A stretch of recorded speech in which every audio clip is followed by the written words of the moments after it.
I am Captain Logan, and this is day 230 of Spawn Year.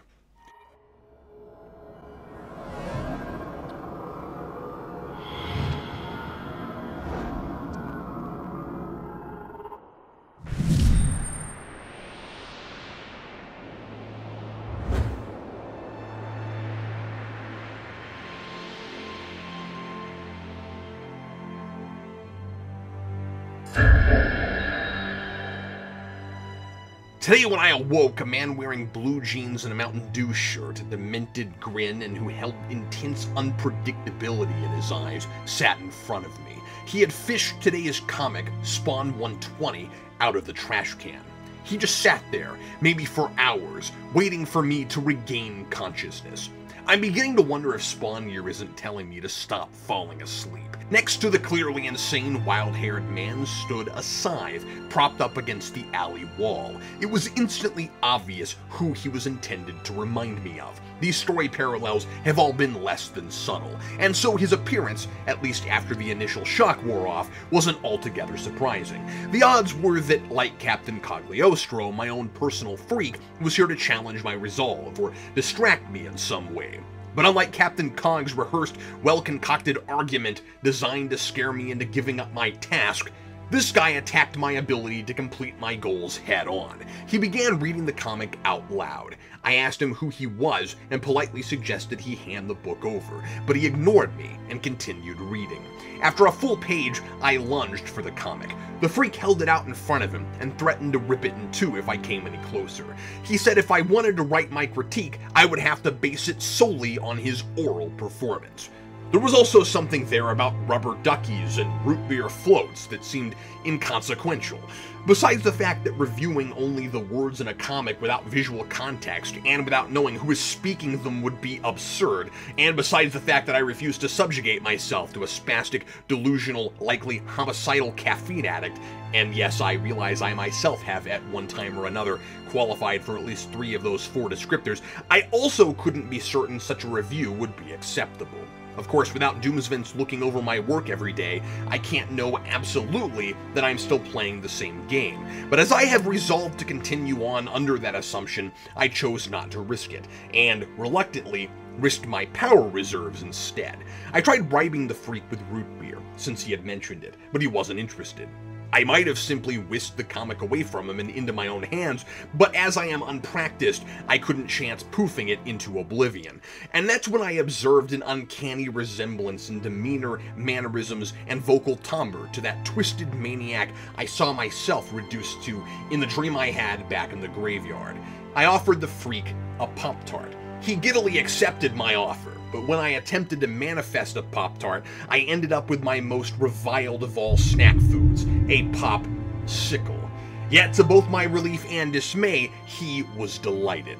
He gleefully took off into the nothingness which I cannot breach, and I know that won't be the last I see of him. The real freak's appearance here is markedly less eventful. I really thought Hogwin was going somewhere with this, but what's in the box is too painful for Freak to look at, so he just looks up to Redeemer, who followed Spawn into hell, and that's all we see of him. I wouldn't figure an angel of God could just waltz into enemy camp like that, and Angela didn't count because she was a rogue agent like Spawn by that point, but perhaps it's because hell is pandemonium and everyone's too busy fighting to notice. I'd like to take a moment to step back from my confusion and irritation with this floundering and unfocused story now, and try to establish some, I think, understandably lost perspective and objectivity. It's easy to gloss over good, compelling components in an ongoing piece you've become accustomed to being disappointed in, and so allow me to give this issue its due credit. I love where the state of things arrives at by the end, and some of it is even well set up in earlier issues. There's a master plan in motion I never saw coming, and I found the culmination and ultimate checkmate of that plan entirely satisfying. I also appreciate that everything I ever wanted to know about Cogliostro is revealed here, necessary to understanding the motivation behind his deception and betrayal of Spawn.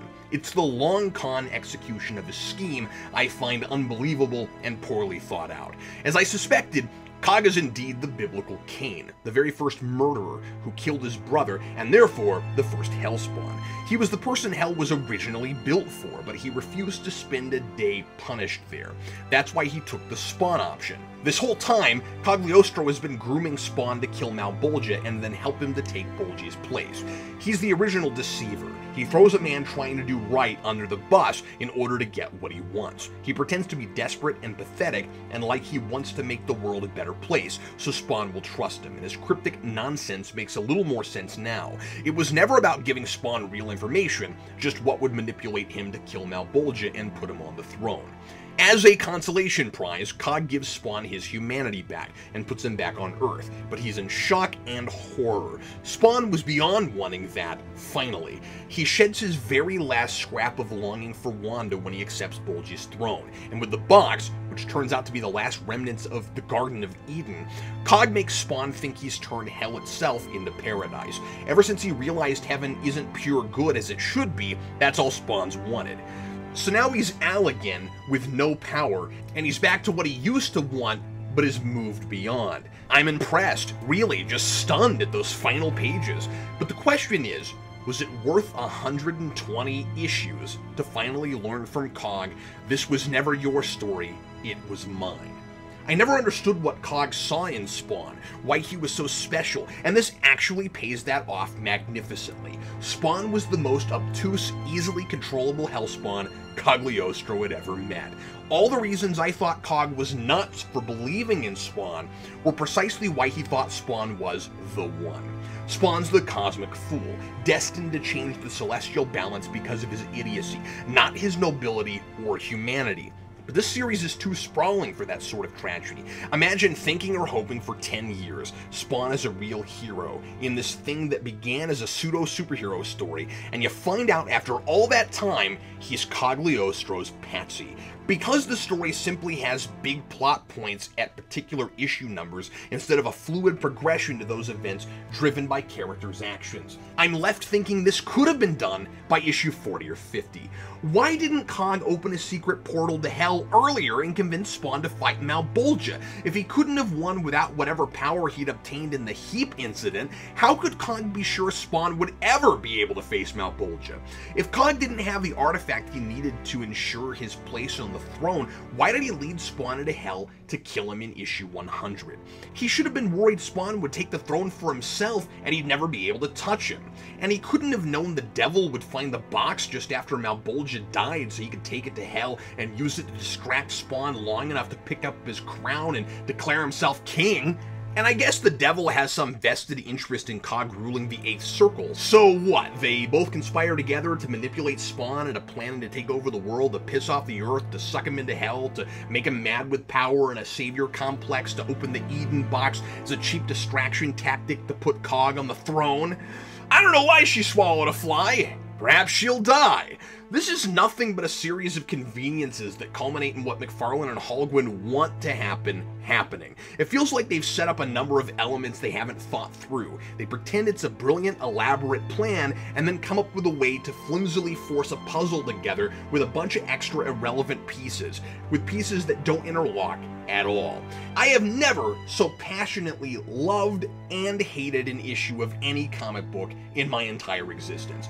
Finally, the reader can relate to Al again, and not just because he's human now. Like us, he's gone through all this meandering nonsense and it ultimately wasn't worth it at all. You can't see it in my current form, but inside, the look on Al's face at the end is the same one I'm wearing. Signed, Captain Logan.